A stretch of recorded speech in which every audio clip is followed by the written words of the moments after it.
Can a syndication morph into a fund? Listen, plenty of people set up a syndication, which is a single project.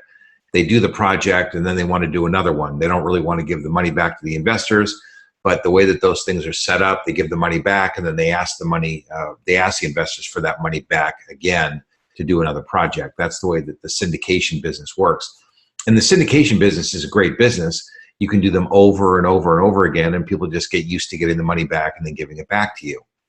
A fund, on the other hand, is a pool of money that stays with you. So you give the people the profit after you sell the real estate, but you hold on to the capital. So you keep the corpus of the principal in a pool, and you keep working the money. And that's just a little more efficient than giving the money back to the investors and taking it back.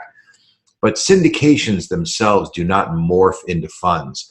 What typically happens is you might start with a syndication and say, hey, listen, this is really working out pretty good. You go to the investors, why don't we just take the money?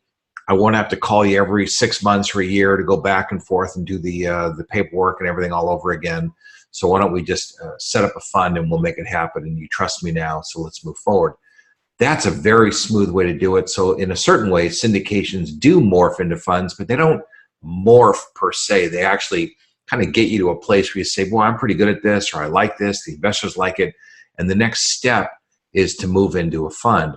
Actually, more sophisticated investors really prefer a fund. They don't really want to think about their money every 6 months or a year.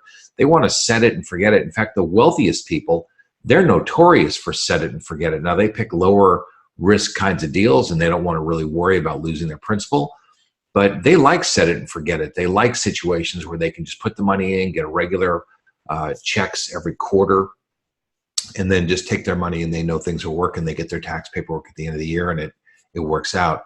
So in a certain way, funds are actually preferable for people that have more money. Now, sometimes you'll start with a fund and you'll move into a syndication. Now, why would that happen? Well, you might have 20 or 30 people in your fund, or more or less, or whatever it is. But a couple guys might come to you and say, listen, if you find something that's outside the parameters of the fund, then let's work together. Funds typically have what I call a charter, or they have some kind of a primary mission that they're going to accomplish. Let's say that it's we're going to buy B-class apartment buildings in the southeastern part of the United States. Well, let's say that you find a building that just doesn't meet the parameters of your fund. Let's say the hold time is longer, or let's say that the dollar amount is outside the parameters of the fund, or let's say that the geography is outside the parameters. There could be a lot of reasons. So you may go to some investors and say, listen, I found a deal that's outside the parameters of the fund. Would you guys like to do it with me? And they might say, okay, that might be a syndication project that you can engage in. So there's lots of different reasons why this would happen, lots of different ways to make it happen.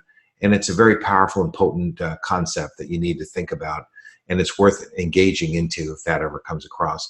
And by the way, most of the times, if you put the right language into your operating agreement, you can buy deals outside of your fund anytime you want, even if they compete with the criteria of the fund. But I don't recommend that you get in the habit of competing with your own fund, because then you end up in a situation where people are going to wonder if they're getting the cruddy deals and you're getting the good ones. So be very careful about that. In the meantime, this is a great business, so go out and stake your claim.